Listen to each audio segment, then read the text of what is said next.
when it was over and somewhat more comprehensible, we could see that the war left us with, if nothing else, two prodigious and enduring metaphors for human suffering: Auschwitz and Hiroshima.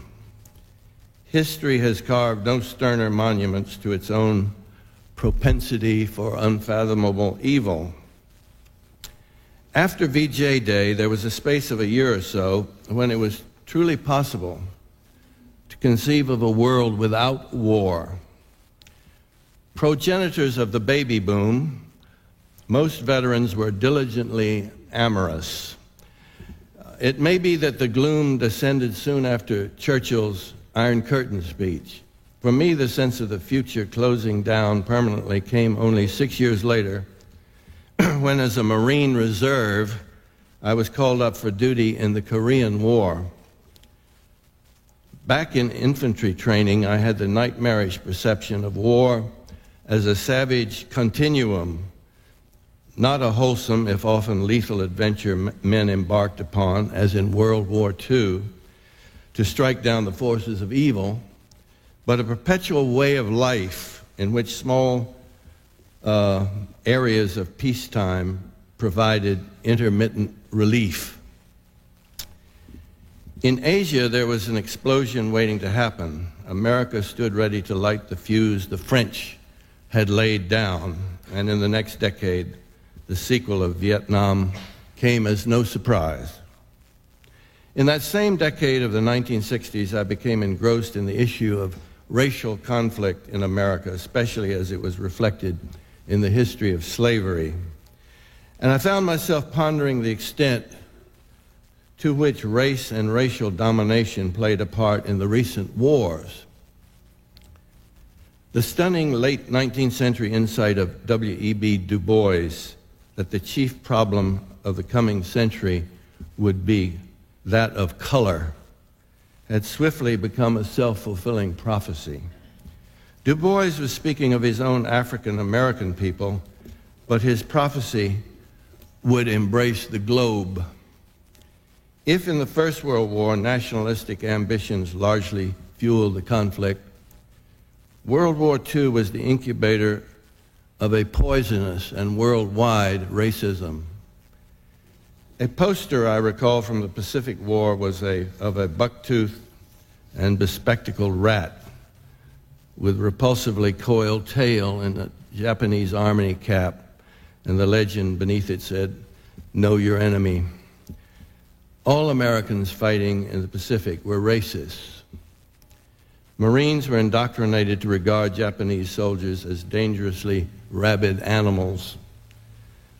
The paucity of enemy prisoners taken by our troops was due in part to the Japanese creed of fighting to the last breath, but it was also because of our own policy of extermination, often with an intriguing new weapon, the flamethrower, which roasted our adversaries in their bunkers and burrows. The enemy repaid our racism in kind and generally surpassed us. Few people were treated more barbarically than those starving prisoners, many of them European and American, but also Asian, who existed amid squalor and privation in the Japanese camps. Hiroshima had a profound effect on my life. Auschwitz would come later. In the summer of 1945, I was a young Marine officer slated to lead my rifle platoon in the invasion of Japan. Most of us were spunky but scared, and we had much to be scared about. The carnage had reached a surreal intensity. Already on Iwo Jima and Okinawa, 17,000 Americans had lost their lives, including many of the people that I and my pals on the island called our friends. It had been predicted that the invasion would produce over 500,000 American casualties, while perhaps as many as 3 times that number of Japanese would be killed or wounded, including countless civilians. I have a passage that I wanted to read from a work of fiction that I'm completing, where I allude to this particular situation as follows. The setting is Saipan, where the 2nd Marine Division was being prepared for the invasion of Japan. We were all affected, newcomers and combat veterans alike. A fighting man's resistance to fear is no doubt determined by a constellation of factors, one or several of which may instill the requisite fortitude. That is, endocrine flow, genes, some arduously developed grittiness of character, the crucible of experience, or in a few men, perhaps a certain stupidity.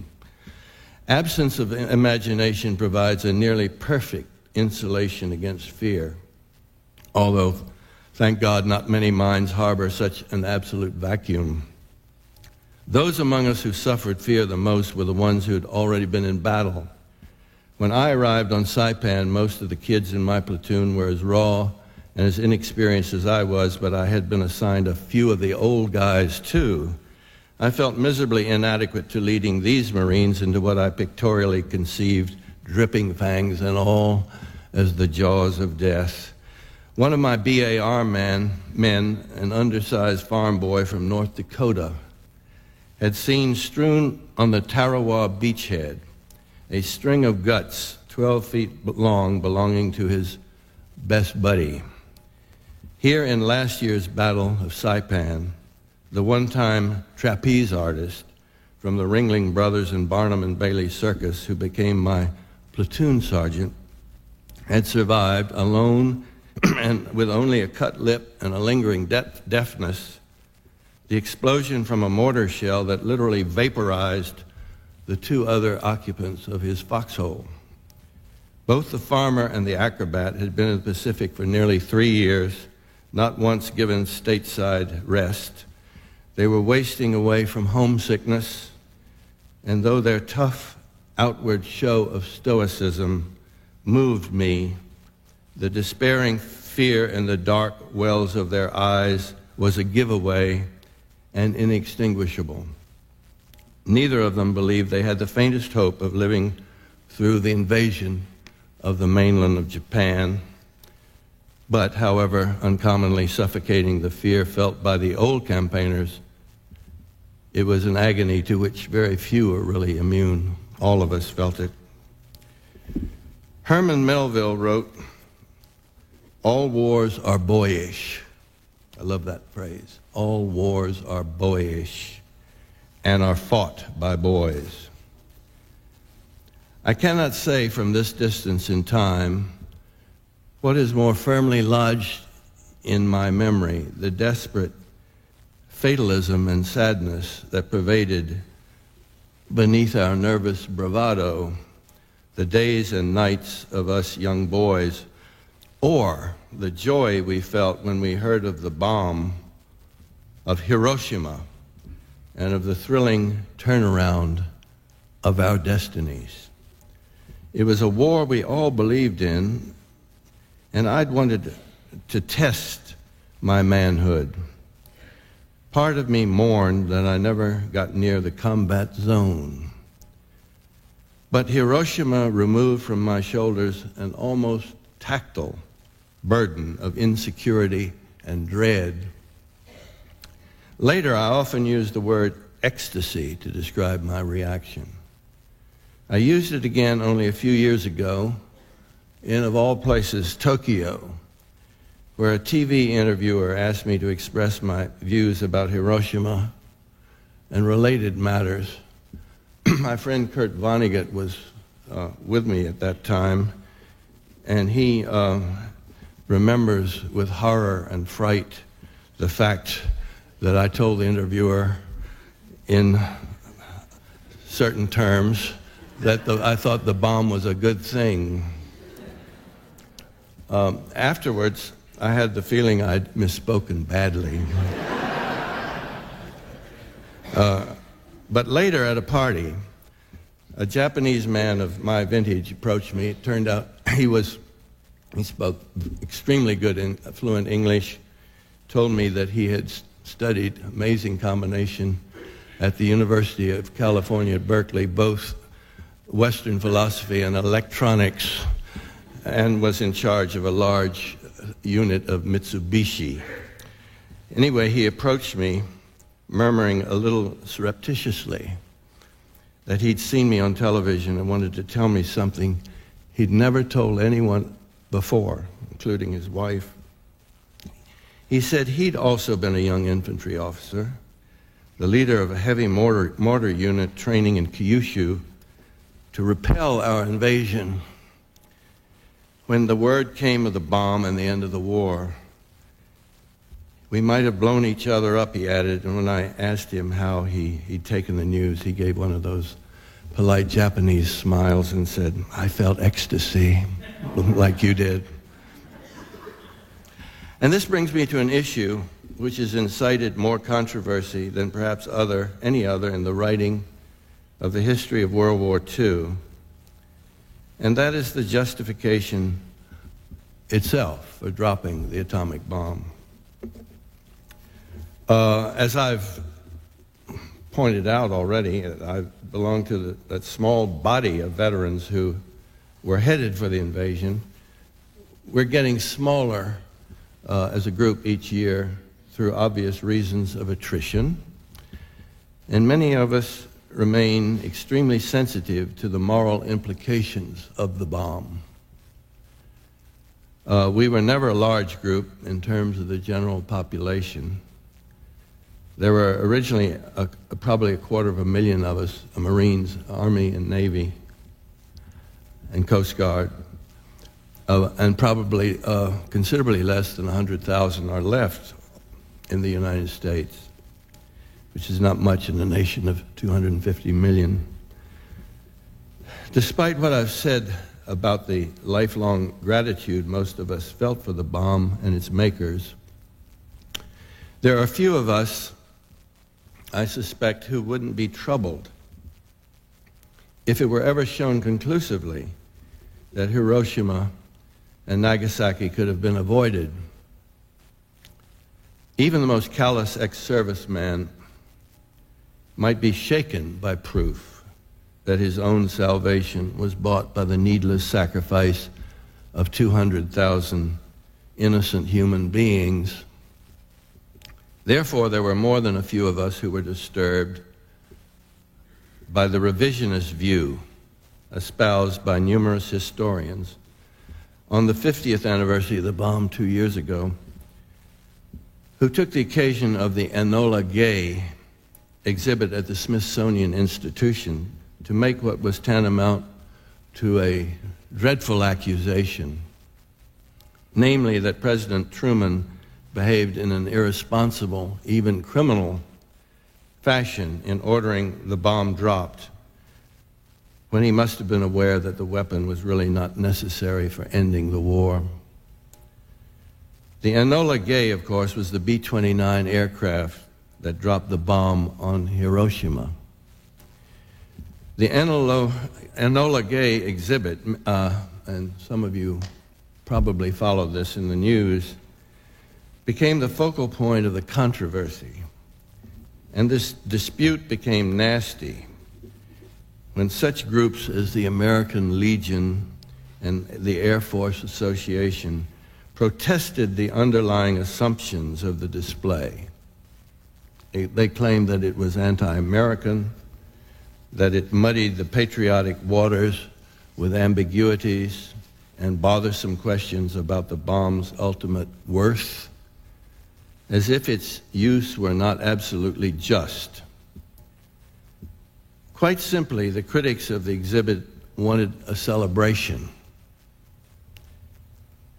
The Smithsonian backed down, and the exhibit became a tame and harmless sideshow. This was unfortunate, since the original text, which I read in detail, reveals that the questions raised were legitimate.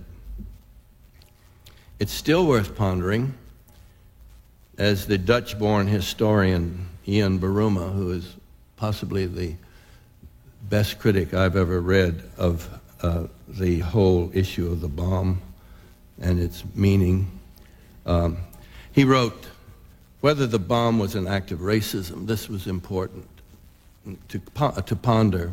Also, whether the bombs were dropped to warn the Soviet Union and keep them from invading Japan, whether Truman should have paid more attention to Japanese peace initiatives, and whether there were better ways than nuclear bombing of ending the war swiftly. These, according to Beruma, I totally agree, were worth being examined at the Smithsonian exhibit. But, of course, the exhibit was shut down, and the organizers, one of them had to resign under a very dark cloud. But perhaps most importantly, the Smithsonian's capitulation to the American Legion, and this is the most important thing, sent the wrong message to the Japanese, who have been scandalously negligent in facing up to the enormities of their own past. If the Americans can continue to insist on their own righteousness, the Japanese are now able to say, why can't we do the same? And I will return to this Japanese historical amnesia in a moment. One doesn't wish to regard these revisionist historians with impatience or contempt. They are by and large serious and dedicated scholars who have invested much intellectual capital in presenting their theses. One of the best known of the historians, Gar Alperovitz, has written hundreds of pages in many books attempting to prove that Truman dropped the bomb to show our supremacy to the Soviet Union.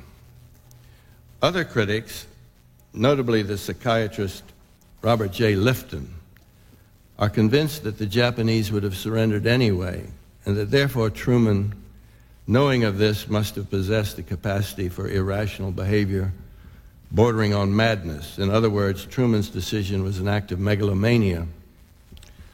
One of the revisionist scholars, Philip Nobile, went so far as to canvass various writers, like myself, especially writers who were veterans of World War II, asking if they would sign a petition to President Clinton, the purpose of which would be that he apologized to the Japanese people. Needless to say, I declined.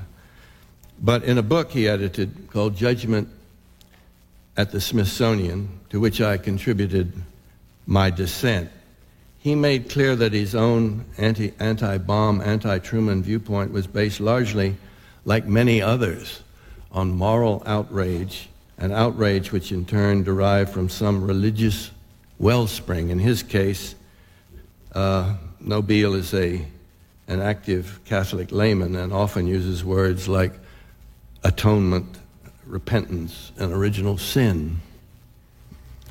As if all of this were not enough, an ABC television news special led by Peter Jennings, who is a Canadian, was unequivocally slanted against the bomb and Harry Truman.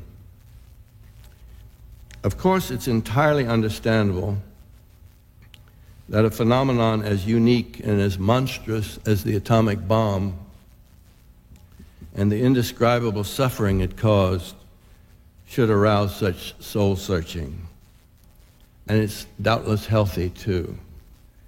The use of any weapon so terrible and the political power that puts that use into play needs vigilant scrutiny, not merely now, but for generations.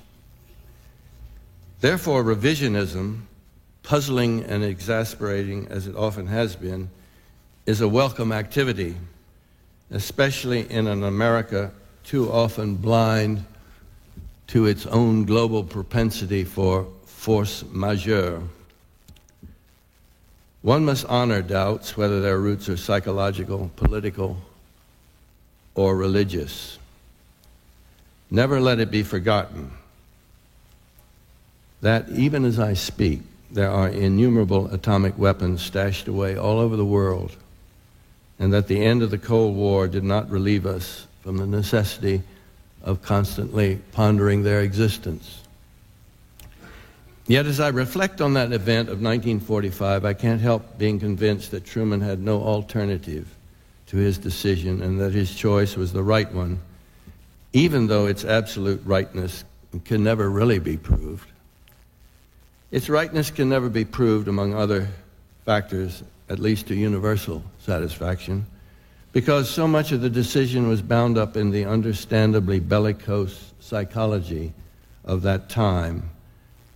Might not Truman have behaved differently if he, like most of his fellow Americans, especially young Marines such as Lieutenant William Styron, were not consumed with a need for retaliation and with a savage rage against the enemy that 3.5 years of brutal fighting had engendered? It's easy, from the comfortable perspective of hindsight, for a psychiatrist like Robert J. Lifton, who through no fault of his own did not serve in the war, to confuse such rage with megalomania and to regard the decision to use the bomb as a form of madness. Perhaps only those who literally and truly remember Pearl Harbor can comprehend the national fury. Yet it's hard to see how even a Harry Truman, totally dispassionate and unaffected by rage, could have acted in any other way. And this opinion derives from two hard facts embedded in the conduct of the war itself. First, it must be remembered that by the time the first atomic weapon was dropped in August 1945, the mainland of Japan had been subjected to the most ruthless destruction visited upon a nation in the history of warfare. On a single night in March, over 100,000 civilians died when General LeMay's B-29s firebombed Tokyo. The bombs had produced an incendiary storm, destroying helpless hordes in heat so violent that those who had sought shelter in underground tunnels suffered an actual liquefaction. They were not lucky enough to be swiftly incinerated, but they were broiled alive, while people who had tried to find safety in the river shallows were burnt to cinders. I still have a letter from a Marine friend of mine who was on the island of Saipan when those B-29s took off from across the channel on Tinian, a few miles away, and he watched them in their flight toward Tokyo in the night. And he wrote, "Why I was unable to feel repelled or to be touched by a tremor of pity, I could not say. Even as I gazed up through the twilight at the howling monsters speeding northward to drop their cargoes on numberless cowering Yokohama mamas and toothless, slant-eyed old farts in baggy drawers and schoolgirls and roly-poly wee baby sands, my Presbyterian conscience bade me to weep, but I was dry-eyed, which is what war does to you," he concluded. "It fucks up your heart." What my friend was witnessing happened to be a routine example of strategy that began in the 1930s with the Japanese bombing of civilians in China, resumed in the Nazi destruction of Guernica in Spain, with the firebombing by the Luftwaffe of London and Coventry and Manchester and other urban centers in Britain. And let us not minimize the primitive moral appeal of the question, then, who started this after all? Our own evil was bound to follow. The British and Americans' senseless air attack on Dresden, in which multitudes were cremated, was a horrible amplification of this barbaric custom. Now, there is no moral justification for the destruction of civilians under any circumstance, but it has to be understood that by August, Harry Truman and his advisors saw the dropping of the atomic device as a logical extension of strategic bombing. As the late McGeorge Bundy wrote, By the summer of 1945, both military and political leaders came to think of urban destruction not as wicked, not even as a necessary evil, but as a result with its own military value, unquote. One need not justify the morality of his decision to understand that Truman regarded the atom bomb as just another, only more effective, weapon in the arsenal of total destruction. In their different ways, Hitler, Stalin, and Churchill would have all approved.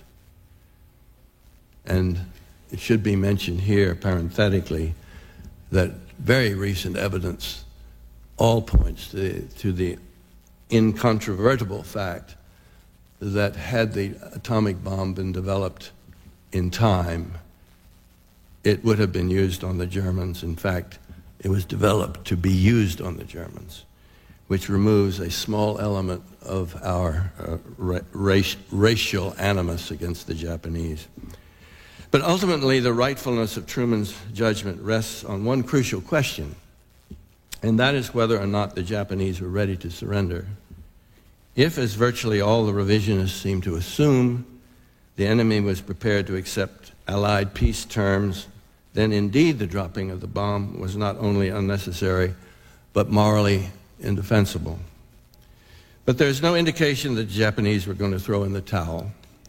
And this is a matter that the critics refuse to confront, either pussyfooting around such a critical issue or pretending that surrender was imminent while offering no evidence to support the fact. Ian Baruma has written, "Close examination of what went on in Tokyo shows that the Japanese were not on the verge of capitulation before the destruction of Hiroshima. So long as there was no unanimity in the war cabinet and the emperor remained silent, the war would go on." On a purely military level, too, all the indications were that Japanese were prepared to fight to the last man and indeed the last woman and child. Proclamations had gone out to this effect, and if this were not enough, there were the recent examples of Iwo Jima and Okinawa, where the ferocious resistance of the enemy provided a foretaste of the butchery awaiting both sides when the Americans embarked on their invasion of the mainland. Suppose it has been asked that Harry Truman, for whatever reason behind his caution, had not dropped the bomb.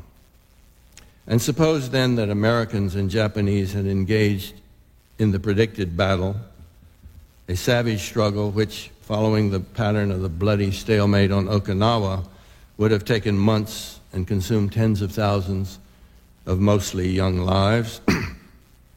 Suppose after the inevitable American victory it had been revealed that the President of the United States had possessed all along a weapon that most likely would have ended the war, but had not used it. What would countless bereaved parents have thought about that? What would have been the reaction in America and throughout the world? The question gives rise to such an awesome moment of hushed speculation that one must necessarily end the matter by affirming the truth that for Truman, there was no other choice. A journalist friend of mine who lives in Honolulu has several times interviewed Japanese tourists who visit the memorial site at Pearl Harbor. Japanese tourists are, to say the least, numerous in Hawaii. Japan Airlines flies an incredible 72 flights a day from Tokyo, and my friend has buttonholed quite a few of them. Some of the visitors are fairly sophisticated about modern history, but most are not. The great majority tell my journalist friend that America started the war and the Japanese attack on Pearl Harbor was in retaliation for our aggression. This is an example of the historical amnesia afflicting the Japanese people I mentioned earlier. Except among a relatively small group of the intelligentsia, it is a national article of faith that the devastation and death wrought by the atomic bomb was an evil phenomenon, the result of American inhumanity, with no causation rooted in the Japanese militarism of the 1920s and 30s. History books at the elementary and high school level avoid mention of the rape of Nanking or the barbaric plunder in Manchuria.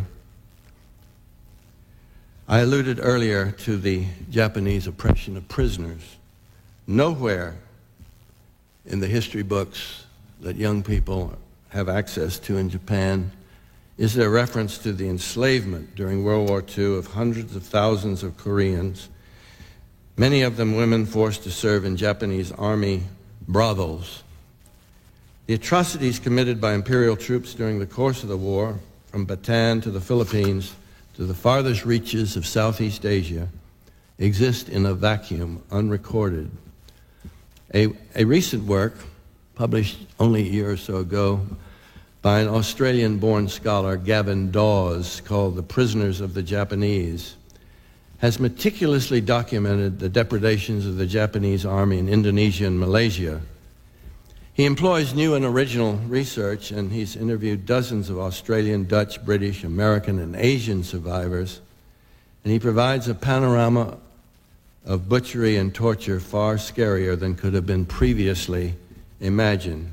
It shows a deliberate, carefully executed program of slave labor designed to work captives until they died of starvation and exhaustion. It was a technique of total domination, every bit as ruthless as that of the Nazis at Auschwitz, and might have been considered genocidal, except for the fact that it was even worse. It was pan-racial, condemning everyone to death without ethnic partiality. The Japanese people today, of course, refuse themselves access to such knowledge, preferring the cultural comfort of timeless victimhood. Having said this about post-war Japan, I want to stress an obvious truth. No nation is without shame or the stain of past dishonor.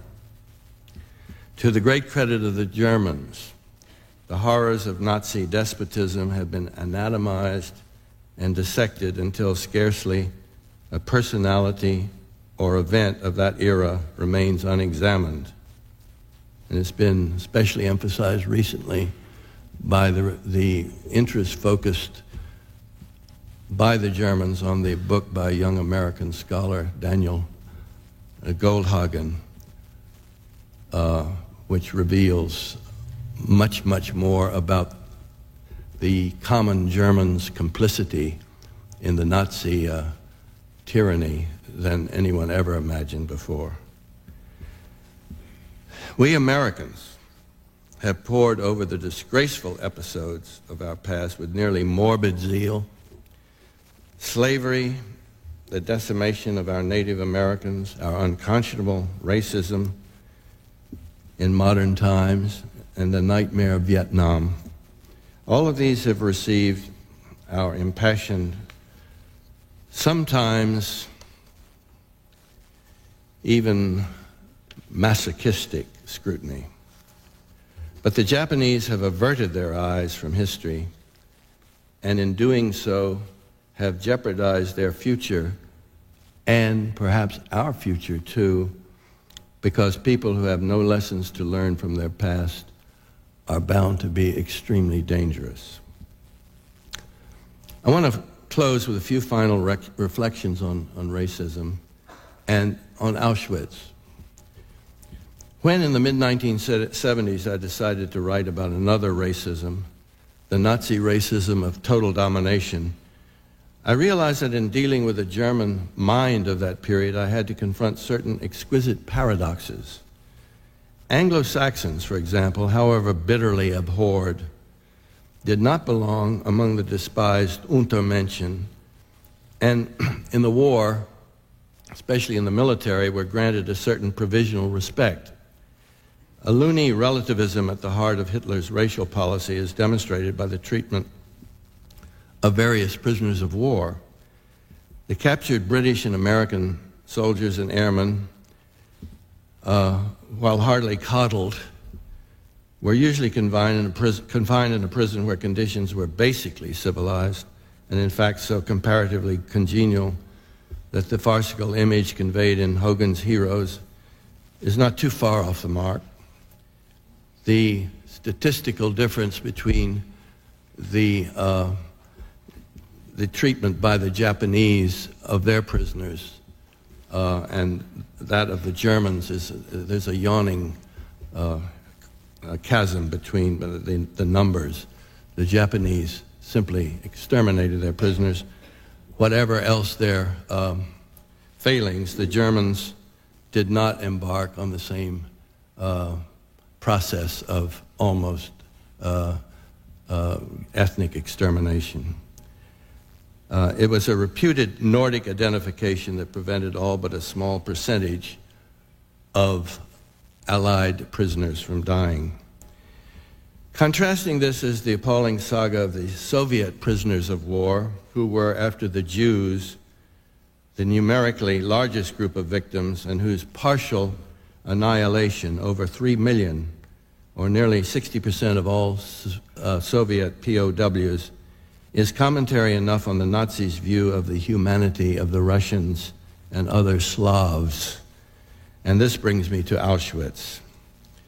I was always struck by the fact that the first executed victims of Auschwitz were not Jews, but 600 Soviet prisoners of war. Although the Holocaust was uniquely Jewish, its uniqueness becomes more striking when we can see that it was also, in a way, ecumenical, but in ways that can only emphasize the peculiar nature of Jewish suffering. I have been criticized in some quarters for de-Judaizing and universalizing the Holocaust by creating, in Sophie's Choice, a heroine who was a Gentile victim of Auschwitz. But this was not my intention. It was rather to show the malign effect of anti-Semitism and its relentless power of such breadth, at least in the Nazis' hand, as to be capable of destroying people beyond the focus of its immediate oppression. At Auschwitz, as in the Inferno, Jews occupied the center of hell, but the surrounding concentric rings embraced a multitude of other victims. It would be wrong for them to be forgotten. For years, all of them were largely forgotten, beyond the borders of Jewish remembrance. It wasn't until the late 1970s that the word Holocaust, and this is an amazing fact to me, fully entered the language. Before then, the horror of the camps had a less discernible shape. And finally, as for that other monolith of dread, Hiroshima, it might be said that the sacrifice of its victims represented an object lesson and perhaps a warning, preventing the future use of the weapon that achieved such destruction. If so, the many deaths and the suffering, the same that assured my probable survival and that of my Tokyo comrade of arms, along with legions of others, may be justified if we who have lived so long afterward are fit to justify such a fathomless event. Certainly the bomb did nothing to eliminate war and aggression, and I'm still amazed at the memory of myself, a boy optimist returned home after Hiroshima, firmly convinced for one brief and intoxicating moment that the future held out the hope of illimitable peace. Over 50 years after that moment, the fratricidal horrors and ethnic atrocities that the world has endured and still endures remain at the edge of tolerance and are past comprehension. Yet we go on, the earth turns. If you do what I do, and my brethren here on the stage do, you write. And as the canny Isaac Dinesen said, you must do, you write without hope and without despair. Thank you. Thank you.